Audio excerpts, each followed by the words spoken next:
All right, here we go. 6J HI notes. 6J is about tan graphs. Hopefully by this point, you had time to learn your exact values and symmetry properties.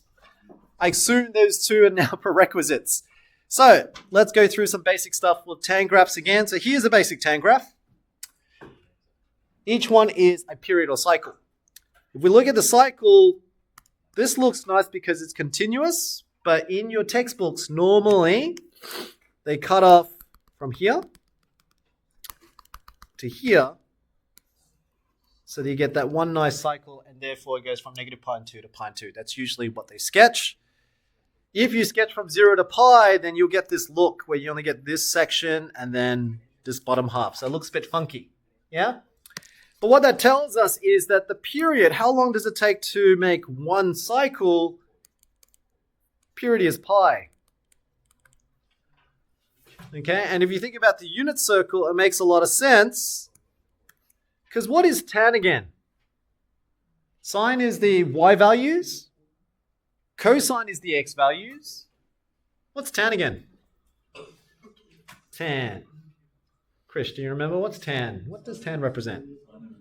Sine of a cos. So if this is x, y is the sine, so the y height. X is the cos. Then you think about sine of a cos is y over x. Now in year 9 you learned y over x is the same as? Think about it, rise over run.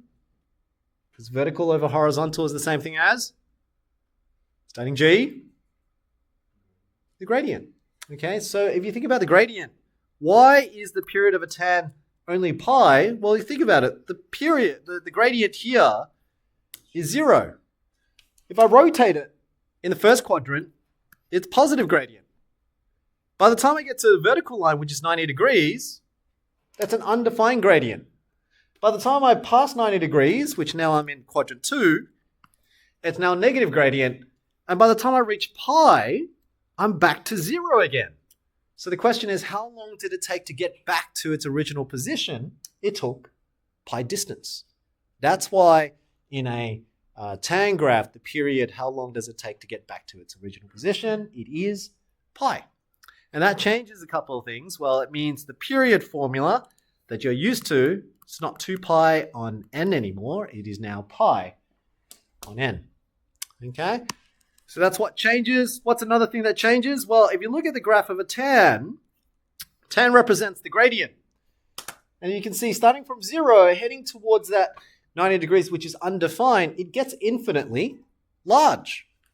That's why the graph gets infinitely large as it gets approached to pi on 2.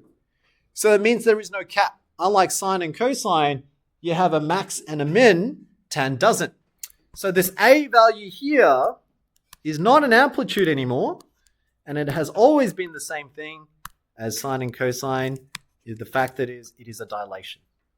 Okay? And this would be a dilation of factor A from the x-axis, meaning it's a vertical stretch. Okay, it just makes the graph thinner. And that's why your sine and cosine graphs look thinner, because you stretch it vertically. That's why they call it the amplitude. Okay? N is still the same thing. That is a dilation of factor, and because it's from the y-axis, remember it's reversed, that's why it's 1 on n. From y-axis, all from chapter 3 stuff here. Hopefully B and C you guys already know. This is moving to the right or left. And this is up or down. Okay? And hopefully you also noticed, if you didn't realize, that dilation of factor 1 on n is why the period is pi on n. Because you're shrinking it by a dilation of 1 on n. So if you took pi times 1 on n, that's how you get pi on n. Okay? All right, so we got tan is equal to sine theta over cos theta. A is not the amplitude, because tan graphs don't have them. It is just the dilation from the x-axis. What's a useful formula? I don't use it, but I do know last year a lot of year 11s did use it, mainly because by this point they've given up on methods, most of them anyway. And at this point, any formula I can give them, they're like, yeah. And most times by the time you get to tan, they've already been burnt out with cosine, exact values, and etc. So when I talk about the easier sketching, they just lose it. Okay? Asymptotes, if you really think about this formula, which you don't have to, but it just makes a lot of sense where it's coming from. See, the pi on 2 is that 90 degrees that I was talking about. Tan is only ever undefined, which is why the asymptote even exists. It's only undefined when you get a vertical line. So it's at pi on 2 or 3 pi on 2, because you go down, that's a vertical line as well. That's the gradient. So every time you reach that pi on 2s, anything with a multiple of pi on 2 would end up being like an asymptote. So the sooner I see the denominator of the fraction, if it's multiples of 2, it's pi on 2, I know it's going to be undefined. Okay, that's how I figure it out. But where's the formula coming from? Well, n is just the dilation, depending on what your n is. 2k plus 1, what does that mean? Double a number, which makes it even, plus 1 makes it odd. So this is always saying odd pi on 2s. These are odd pi's on 2s. See, it's 1, 3, 5, 7, 9, 11. So it's always going to be an odd number on a pi on 2. If it's even number, you can divide it by 2. So that's a whole number. Yeah? So, and then the plus b. What is the plus b? If you look back at the equation, b represented left or right. So if you shift the graph left or right, that will affect your asymptote. If you couldn't do all those transformations, this is a formula that would just give you all your asymptotes. You just keep plugging in k, and you get your asymptotes and you can sketch. I don't recommend this, but I do know it is a solution for a lot of students who aren't strong at transformations and algebra. Yeah? All right, so if I zoom out, that is the essential theory, but let's do some practice. Let's actually put it into practice and see how would Mr. Tran sketch a tan graph and then see how you would do it in your own way. Okay, because I don't care how you do it as long as you can sketch a tan graph. Yeah? Here we go. Let's flip to the first example. So for me, tan graphs are easy because the period is only pi. Okay, the period is only pi. Because the period's only pi, and if you notice, tan graphs only have one x-intercept per cycle. You just need one, and then you can find out the rest. You don't need two, you'll need one. So here, let's do it. I want you to sketch the graph of y equals tan of 2, x minus pi and 4 plus 1. Reading the graph, this moves to the right. Pi on 4, this goes up. 1. The 2's a dilation, which affects your period. The period was pi, but now it's got a 2, so it's pi on 2. What's another thing I know? There is no dilation in front of x-axis, and it's a normal tan graph. It doesn't have a reflection.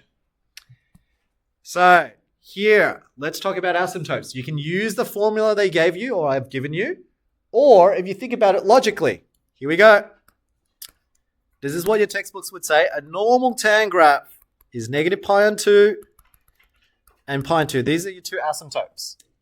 Hence, you get a period of pi. But if I have now a period of pi on 2, what I've done is I've times it by a factor of 1 on 2. Yeah, so it means I halved it. So instead of pi on pi here, I'm now going to times both these two asymptotes by a factor of 1 on 2 because it's shrunk by half. So this is all I do. I say times this by half, times this by half, and you get negative a quarter, negative pi and 4, pi and 4. And that's a distance of pi and 2. But once you know your asymptotes, you only needed to know just one of them and you can figure out the rest. How do I know? Here we go. I'm just going to put it in. It's going to put it in. If this is pi on 4, if you want to know where the next asymptote is, just add on the period. Because we just looked at it logically. We just looked at it, where would the first two asymptotes would have been before I even shifted left or right? Yeah? Before I shifted left or right, it would have been at pi on 4 and negative pi on 4. So if I now want to know where the next one is, I would add on the period. But before you do so, let's look. If it was at pi on 4, but have I moved left or right? Yes, I have. I've moved to the right by pi on 4. So you had an asymptote at pi on 4, and then you moved to the right by pi on 4. That means now your first asymptote is at 2 pi on 4. Okay, so we're just looking at the graph and we're saying it should have been at pi on 4 over here. or negative pi on 4. That's how you get a period of pi on 2, right? Now that you know that, but we know that it moves to the right. Up and down doesn't affect the asymptote. It's only when you move left and right that affects the vertical asymptote. So if I'm moving to the right by pi on 4, I'm just adding pi on 4 to the pi on 4. That's my first asymptote. 2 pi on 4 is now my real asymptote. There we go. I got one asymptote. How do you find the next asymptote? The period's pi on 2. Now, you already got your asymptotes at 2 pi on 4. That's the first one on the positive side. You want to find the next one at pi on 2. Now, if you add pi on 2 to it, pi on 2 is the same thing as writing 2 pi on 4. So why don't you just add 2 every time? So the next one must be at 4 pi on 4. Plus the next one, add another 2, 6 pi on 4. Then 8 pi on 4. But the domain was only from 0 to pi. So really my asymptotes, have I just followed it? Can you see how I'm doing it? I'm just literally adding on the asymptotes. Next one is 4 pi on 4. Next one must be at 6 pi on 4. Next one must be at 8 pi on 4. But the period says only 0 to pi. So I only need to sketch from here to here. I already got these two asymptotes. Now I've got to go backwards. How do you go backwards? Minus 2. And conveniently, I drew it out for you so that 2 minus 2 actually ends up being 0. So we actually know we got another asymptote right at x equals 0. And there. Once you got your asymptotes in, sketching a tan graph is the easiest because you literally just draw the tan graph, the cycle. Now, why did I draw it slightly up there? Because I knew it went up by 1. So if you think about it, we said move to the right by pi on 4, then up by 1. That's where the center is going to be.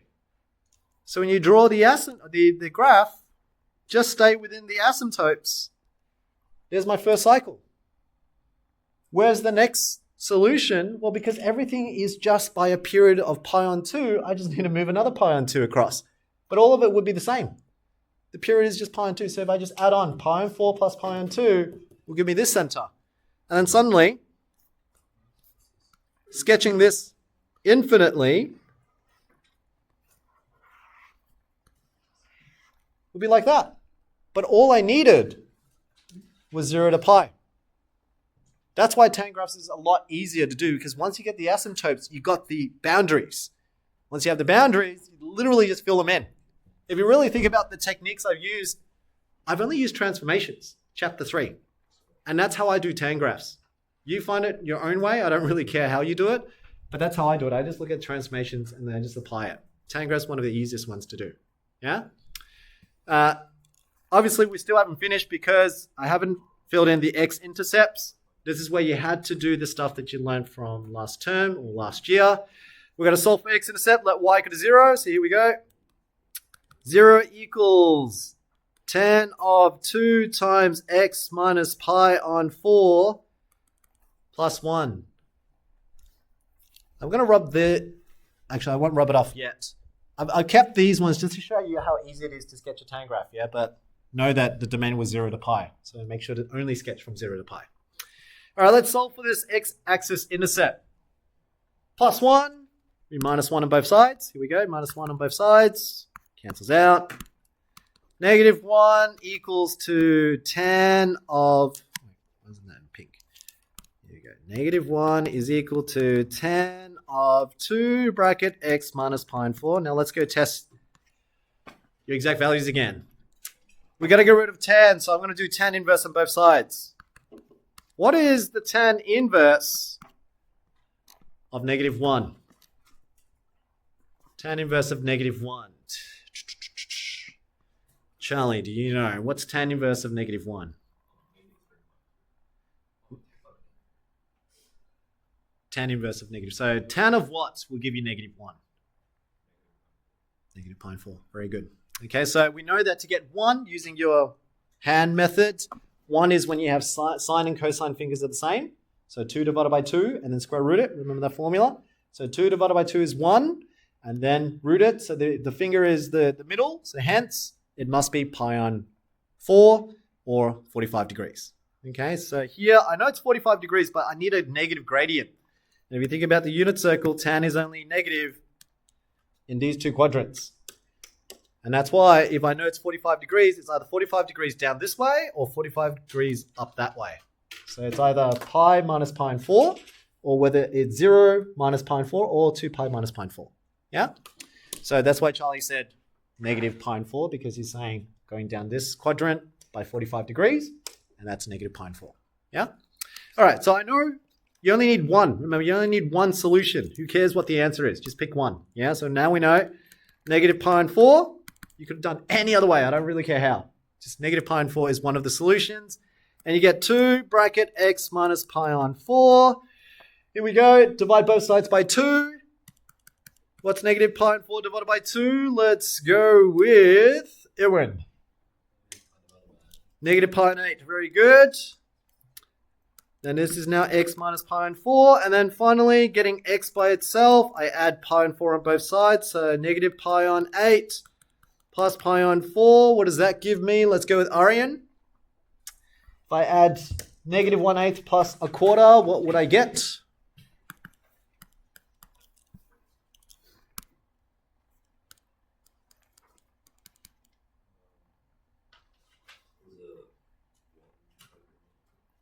Yep, that's correct. So pi on 8. So here we go. We've got pi on 8. And that's our first real solution for that particular graph you got.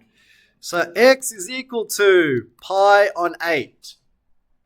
Okay, now that could have changed depending on what value you wrote here. Okay, so whatever value you wrote for this one, tan inverse of negative 1, you'll get a different first answer. Right? Doesn't matter. Once you got 1, how do you get the rest? Because tan only has one solution, add on the period. Add on the period up until you pass the domain, and then subtract the period up until you pass the domain. So here we go. Add on the period. Period was pi on 2, which is really the same thing as saying 4 pi on 8. So you're just adding on 4. So if I keep adding on 4s, there'll be 5 pi on 8, plus another 4 is 9 pi on 8, plus another 4 is 13 pi on 8, and you can keep going. If we go backwards now to find out the solutions in the other direction, I'd minus by 4 pi on 8. So minus 4. But can you see, out of all the solutions, which one fits in the domain of 0 to pi? There's only pi on 8 is 1, 5 pi on 8, and then 9 pi on 8 is too far, which makes sense. If you look at the graph, it shows. If you look at the graph that we drew, there's only 2 intercepts from 0 to pi. 0 to pi, so hence the solution for the x-intercept here must be pi on 8. And this one must be at 5 pi on 8. That's it. You're done. Okay, but if you wanted to carry on, you could. And that's why I'm saying tan graphs are very easy to draw once you get your asymptotes. And asymptotes, I use transformations. You guys can use the formulas if you want, and that still works. You could literally have just plugged in K0, K1, K2, K3.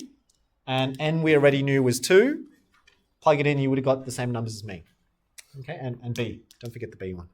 Okay. All right, team. I'm going to pause the video and give you some time to try this next one. Same concept. This time it's 0 to 2 pi. You still have n as 2. I put in a 3 for a dilation. Only affects your solving bit. But if you read the transformation, you should be able to figure out the asymptotes and then set it up. Okay, so I've done it so that you should be able to set it up nicely. Here we go. I'm going to pause the video. Have a go.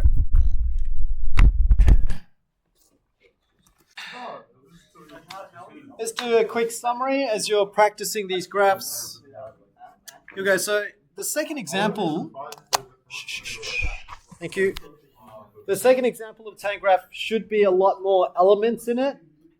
But hopefully you can see the way I did it. I'm just using transformations.